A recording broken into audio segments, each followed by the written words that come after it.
എന്റെ എല്ലാ പ്രിയപ്പെട്ട സുഹൃത്തുക്കൾക്കും ഇന്ന് ഞാൻ പറയാൻ പോകുന്ന കഥയിലേക്ക് സ്വാഗതം. കഥ ആരംഭിക്കാം.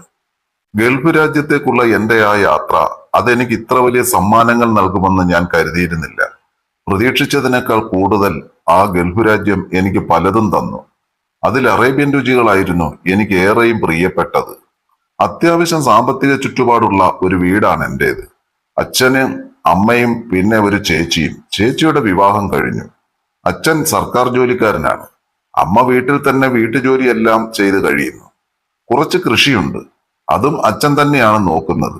അതുകൊണ്ടൊക്കെ തന്നെ വീട്ടിൽ വലിയ പ്രാരാബ്ധമൊന്നുമില്ല. പഠിക്കാൻ മിടുക്കനല്ലാത്തത് കൊണ്ട് +2 കഴിഞ്ഞ് ഡിഗ്രിക്ക് ചേർന്നു. സാധാരണ കുട്ടികളെ പോലെ തന്നെ കറക്കവും സിനിമ കാണലും പിന്നെ വീട്ടുകാർ അറിയാതെ അല്ലറ ചില്ലറ കള്ളുകൂടിയും മറ്റു പണികളുമൊക്കെ ആയിരുന്നു എന്റെ പ്രധാന വിനോദം. ഇതിന്റെ ഇടയ്ക്ക് തന്നെ ഞാൻ ഡ്രൈവിംഗ് അങ്ങ് പഠിച്ചു. അങ്ങനെ ഡിഗ്രി ഒരുവിധം പാസ്സായി നിൽക്കുമ്പോഴാണ് അച്ഛൻ ഒരു വിസയുമായി വന്നത്. ഉത്തരവാദിത്വമില്ലാത്ത എന്നെ അത് പഠിപ്പിക്കുക എന്നതാണ് ലക്ഷ്യം, അതും അറബികളുടെ നാട്ടിൽ. അങ്ങനെ 22-ാം വയസ്സിൽ എന്റെ കൂട്ടുകാരെല്ലാം നാട്ടിൽ അടിച്ചുപൊളിച്ച് നടക്കുമ്പോൾ ഞാൻ എന്റെ 22-ാമത്തെ വയസ്സിൽ ഗൾഫ് രാജ്യത്തേക്ക് പറന്നു. എന്റെ ജോലി എന്ന് പറയുന്നത് ഹൗസ് ഡ്രൈവറാണ്. അവിടെ ഹൗസ് ഡ്രൈവർമാർക്കൊക്കെ ഭയങ്കര ഭാഗ്യമാണെന്ന് ഞാൻ കേട്ടിട്ടുണ്ട്. പല സിനിമകൾ ഞാനത് കണ്ടിട്ടുമുണ്ട്. ഞാനത് കണ്ടിട്ടുള്ള പ്രതീക്ഷയിൽ തന്നെയാണ് എന്റെ പോക്കും. എന്നാൽ എന്റെ സ്വപ്നങ്ങളൊക്കെ നേരെ തിരിച്ചായിരുന്നു. എന്റെ അവിടുത്തെ ജീവിതം സ്വന്തമായി എന്തെങ്കിലും ചെയ്യാനോ ഒന്ന് ആഘോഷിക്കാനോ പോലുമുള്ള സമയം കിട്ടിയിരുന്നില്ല. എന്തായാലും ഞാൻ അവിടെ നിന്ന് നല്ല രീതിയിൽ ജീവിതം പഠിച്ചു. ഒരു 1.5 വർഷം ഞാൻ അവിടെ നിന്നിട്ട് തിരിച്ചു ഞാനിങ്ങി പോന്നു. എനിക്കാണെങ്കിൽ അവിടെ പിടിച്ചു നിൽക്കാൻ കഴിഞ്ഞില്ലെന്ന് പറയുന്നതാകും ശരി. അപ്പോഴേക്കും അച്ഛൻ റിട്ടയർഡായി. കൃഷിയായിരുന്നു അച്ഛന്റെ പണി. ഞാനും അച്ഛനും കൂടെ കയ്യിലുണ്ടായിരുന്ന സമ്പാദ്യം കൊണ്ട് ഒരു ചെറിയ കാറും വാങ്ങി കൃഷിയും കാറും ഒക്കെ ആയി അങ്ങനെ പോയി. കാറൊക്കെ എടുത്ത് അങ്ങനെ കറങ്ങി നടക്കുമ്പോഴാണ് പെട്ടെന്ന് സംഭവിച്ചത്. അച്ഛന്റെ സുഹൃത്ത് കുമാരേട്ടൻ അച്ഛനെ കാണാൻ വന്നത്. കുമാരേട്ടന്റെ അനിയൻ ഗൾഫിൽ ജോലി ചെയ്യുന്ന വീട്ടിലേക്ക് ഒരു ഡ്രൈവറെ ആവശ്യമുണ്ട്, അങ്ങനെ ഒരു വിസ ഉണ്ടെന്ന് അച്ഛനോട് പറഞ്ഞു. എന്നെ വിടുമോന്നറിയാനാണ് അദ്ദേഹം വന്നത്. വലിയ ജോലിയൊന്നുമില്ല, ശമ്പളം തരക്കേടില്ലാതെ കിട്ടും എന്നൊക്കെ അച്ഛനോട് പറഞ്ഞു. എന്നോട് ചോദിച്ചിട്ട് അറിയിക്കാമെന്ന് അച്ഛനും പറഞ്ഞു. വൈകിട്ട് വീട്ടിലെത്തിയ എന്നോട് അച്ഛൻ കാര്യങ്ങൾ പറഞ്ഞു. എനിക്ക് തീരെ താല്പര്യമില്ലായിരുന്നു. പക്ഷേ ഇത്തവണ അച്ഛൻ എന്നെ നിർബന്ധിച്ചില്ല. അതുകൊണ്ട് അച്ഛനെ ധിക്കരിക്കാനും എനിക്ക് പറ്റിയില്ല. കൃഷിയൊക്കെ എപ്പോഴായാലും അവിടെ കാണും. നീ എന്തെങ്കിലും സ്വന്തമായി സമ്പാദിക്കണമെന്ന് അച്ഛൻ പറഞ്ഞപ്പോ അതുകൊണ്ട് ഞാൻ സമ്മതിച്ചു. അധികം വൈകാതെ തന്നെ ഞാൻ വീണ്ടും ഗൾഫിലേക്ക് പറന്നു.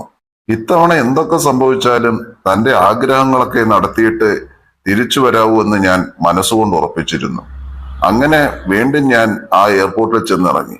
പുതിയ സ്വപ്നങ്ങളുമായി എയർപോർട്ടിൽ എന്നെ വിളിക്കാൻ രാജുവണ്ണൻ വന്നിട്ടുണ്ടായിരുന്നു.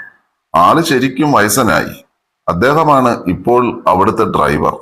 അദ്ദേഹം നിർത്തി നാട്ടിലേക്ക് പോവുകയാണ്. യാത്രാവിധി തന്നെ എന്നോട് ജോലിയെപ്പറ്റിയും വീട്ടുകാരെ പറ്റിയും എല്ലാം പറഞ്ഞു തന്നിരുന്നു.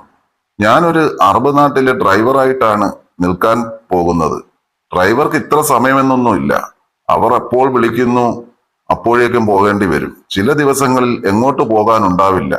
അപ്പോഴൊക്കെ വീട്ടിൽ കിടന്ന് സുഖമായി ഉറങ്ങാം. പിന്നെ എന്റെ മുതലാളി ഒരു 50 വയസ്സ് പ്രായം കാണും. അദ്ദേഹത്തിന്റെ ഭാര്യ, അതായത് മാഡം, അവർക്കൊരു 10-40 വയസ്സും കാണും. ഒരു നല്ല അറബി പെണ്ണായിരുന്നു അയാളുടെ 2ാം ഭാര്യ. പൂത്ത പണക്കാരനായതുകൊണ്ടാണ് ഈ കൊച്ചു പെണ്ണിനെ അറബി കെട്ടിയത് തന്നെ. അവർക്കൊരു കുഞ്ഞുണ്ട്, അതിന്1 വയസ്സായി. ആ കുഞ്ഞിനെ നോക്കാൻ ഒരു ഇന്തോനേഷ്യക്കാരിയുണ്ട്.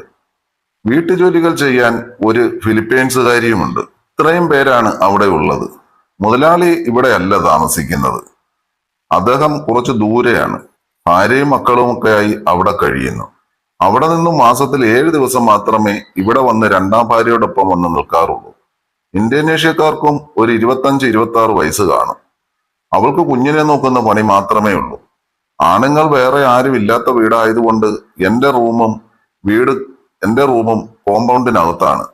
അതുകൊണ്ട് തന്നെ എനിക്കും അവിടെ ഉള്ളവർക്കുമെല്ലാം കുറച്ച് ഫ്രീഡം ഉണ്ട്.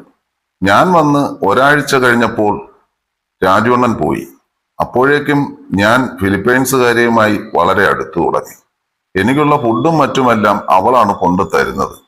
വീട്ടു സാധനങ്ങൾ മേടിക്കാൻ ഞങ്ങൾ ഒരുമിച്ചാണ് പോകുന്നത്. പൊതുവെ സമയങ്ങളിൽ നേരിട്ട് സംസാരിക്കാൻ പറ്റിയില്ലേലും ഞങ്ങൾ ചാറ്റ് ചെയ്യുമായിരുന്നു. രാത്രി ഒരു 10-11 മണിയാകുമ്പോൾ അവൾ ജോലി കഴിഞ്ഞ് റൂമിൽ വരും. എന്റെയും അവളുടെയും റൂം അടുത്തടുത്തായിട്ടാണ്. രാത്രി 1 മണിക്കൂറോളം ചാറ്റ് ചെയ്യും. അങ്ങനെ ഒരു ദിവസം പതിവ് പോലെ ഞാൻ രാവിലെ എഴുന്നേറ്റ് ചായയുമായി അവളുടെ വരവിനായി ഞാൻ കാത്തിരുന്നു. സാധാരണ അവളാണ് ചായയും ഫുഡും കൊണ്ടുവരുന്നത്. അന്ന് അവൾ വന്നില്ല. ഒന്നിനും ഒരു മൂഡില്ല. അങ്ങനെ റൂമിലിരിക്കുമ്പോഴാണ് ഒരാൾ എന്റെ റൂമിലേക്ക് വരുന്നതായിട്ട് എനിക്ക് മനസ്സിലായത്. അവളായിരിക്കുമെന്ന് ഞാൻ വിചാരിച്ചു. എന്നാൽ അത് അവളായിരുന്നില്ല, അറബി മാഡം ആയിരുന്നു. അവർ എന്നോട് പറഞ്ഞു അവളുടെ ഉമ്മയ്ക്ക് വയ്യാത്തത് കൊണ്ട് അവൾ നാട്ടിലേക്ക് തിരിച്ചുപോയി എന്ന്. പെട്ടെന്നായിരുന്നു പോയതെന്നും പറഞ്ഞു. അങ്ങനെ എനിക്ക് സ്ഥിരം ഫുഡ് കൊണ്ടുവരുന്നത് അവരായി മാറി. ആദ്യമൊക്കെ ആഹാരം അവിടെ വെച്ചു പോകുമായിരുന്നു. പിന്നീട് എനിക്ക് വിളമ്പി തന്നു.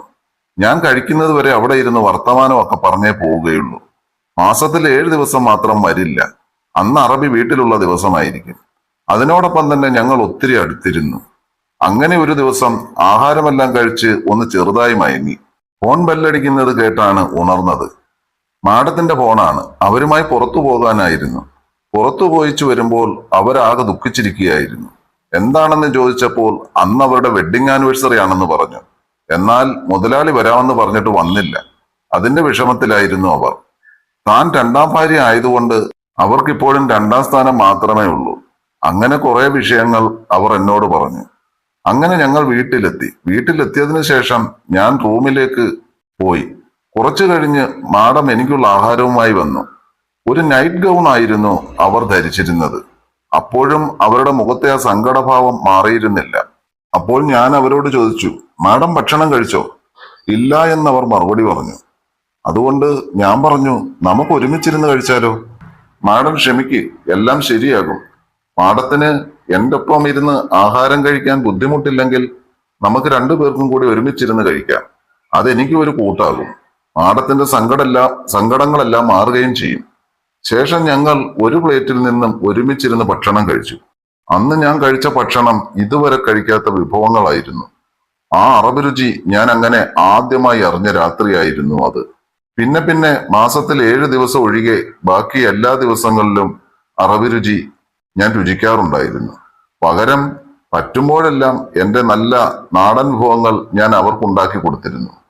അങ്ങനെ അവിടുത്തെ എന്റെ ജീവിതം വളരെ ഹാപ്പിയായി കടന്നുപോയി. വീട്ടിലേക്ക് ഞാൻ മുടങ്ങാതെ നല്ലൊരു തുക അയച്ചു കൊടുക്കുകയും ചെയ്യുമായിരുന്നു. അങ്ങനെ വർഷങ്ങളോളം ഞാൻ അറബി നാട്ടിൽ ജീവിച്ചു. സത്യത്തിൽ ഒട്ടും ഇഷ്ടപ്പെടാതെ ഞാൻ എത്തിയതായിരുന്നു അവിടെയെങ്കിലും പിന്നീടുള്ള എന്റെ ജീവിതം ഞാൻ ഒരുപാട് ആസ്വദിച്ചിരുന്നു എന്ന് തന്നെ പറയാം. അറബി മേഡവുമായിട്ടുള്ള എന്റെ ആ കൂടിക്കാഴ്ചയും അവരുമായി ചെലവഴിച്ച സമയങ്ങളും എല്ലാം ഒരിക്കലും മറക്കാത്തതായിരുന്നു. എങ്ങനെയായിരിക്കണം ജീവിതമെന്ന് അവരാണ് എന്നെ പഠിപ്പിച്ചത്. ഞാൻ ചിന്തിച്ചു, അവർക്ക് കിട്ടാതെ പോയ, അവരുടെ അറബിയിൽ നിന്ന് കിട്ടാതെ പോയ സുഖമെല്ലാം അവർക്ക് തിരിച്ചു കൊടുക്കണമെന്ന് ഞാൻ അങ്ങനെ ആഗ്രഹിച്ചിരുന്നു. അത്രയും നല്ല മനസ്സുള്ളവരായിരുന്നു അവർ. അതുകൊണ്ട് തന്നെ അവരുടെ ആ സന്തോഷത്തിന് വേണ്ടി അവർ ആഗ്രഹിക്കുന്ന പോലെയൊക്കെ ഞാൻ ചെയ്തു കൊടുത്തിരുന്നു. ഒരിക്കൽ മേഡത്തിന് വയ്യാതായപ്പോൾ അന്ന് ആ വീട്ടിൽ ജോലിക്കാർ ഷോപ്പിങ്ങിന് പോയ സമയമായിരുന്നു. ഞാൻ അവരെ കൊണ്ടാക്കിയിട്ട് തിരിച്ചു പെട്ടെന്ന് വന്നു. മാഡം വീട്ടിൽ ഒറ്റയ്ക്കായതുകൊണ്ട് പെട്ടെന്ന് മാഡത്തിന് വല്ലാത്ത കാലുവേദന കൂടി. അതുകൊണ്ട് ഞാൻ പെട്ടെന്ന് നേരെ അവരുടെ റൂമിലേക്ക് കയറി ചെന്നു. ബംഗ്ലാവിലേക്ക് കയറി ചെന്നപ്പോഴാണ് മാഡം അവിടെ കട്ടിൽ കിടക്കുകയായിരുന്നു. എന്നെ കണ്ടതും എനിക്ക് തീരെ വയ്യ എന്ന് അവർ എന്നോട് പറഞ്ഞു. ഞാൻ ഡോക്ടറെ വിളിക്കാമെന്ന് പറഞ്ഞപ്പോൾ വേണ്ട, നീ തൈലം കൊണ്ട് എന്റെ കാലിലൊന്ന് തടവിത്തന്നാൽ മതിയെന്ന് മാഡം പറഞ്ഞു. എന്നിട്ടൊരു ബോട്ടിൽ തൈലമെടുത്ത് എന്റെ കയ്യിലേക്ക് തന്നു.